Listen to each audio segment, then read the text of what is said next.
मंडळी, चिकन मटनपेक्षाही भारी लागणारी ही भाजी जर तुम्ही एकदा बनवून खाल्ली ना, तर नेहमी बनवून खाल, एवढी ही भारी लागते. त्यासाठी इथं मी मध्यम आकाराचा कोवळा दुधी भोपळा घेतला आहे. स्वच्छ धुवून साल काढून त्यानंतर असा बारीक किसून घेतला. त्यानंतर यामधलं जे पाणी आहे ना, ते हाताने घट्ट असं पिळून घेतलं.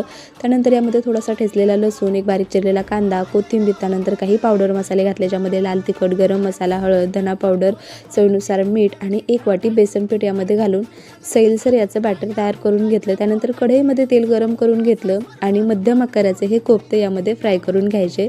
खालच्या साईडने व्यवस्थित असे फ्राय झाले की नंतर पलटी करून दोन्हीही साईडनी मस्त बदामी रंगावरती हे कोफ्ते तळून घ्यायचे.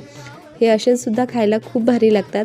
असे छोटे छोटे जर तळून तुम्ही संध्याकाळच्या वेळेस अशी भजीसुद्धा हे बनवून खाऊ शकतात. खूप भारी लागतात. छोटंसं वाटण तयार केलं, ज्यामध्ये छोट्या आकाराचे 2 कांदे, 2 टोमॅटो, काजू, आलं, लसूण व्यवस्थित असं फ्राय करून घेतलं आणि त्याचं हे वाटण तयार करून घेतलं. कढईमधलं तेल कमी करून घेतलं. त्यामध्ये काही खडे मसाले आणि तयार केलेलं वाटण घातलं. यामध्ये काही पावडर मसाले घालायचे, चवीनुसार मीठ, हळद, लाल तिखट, गरम मसाला, साठवणीतलं काळं तिखट घातलं.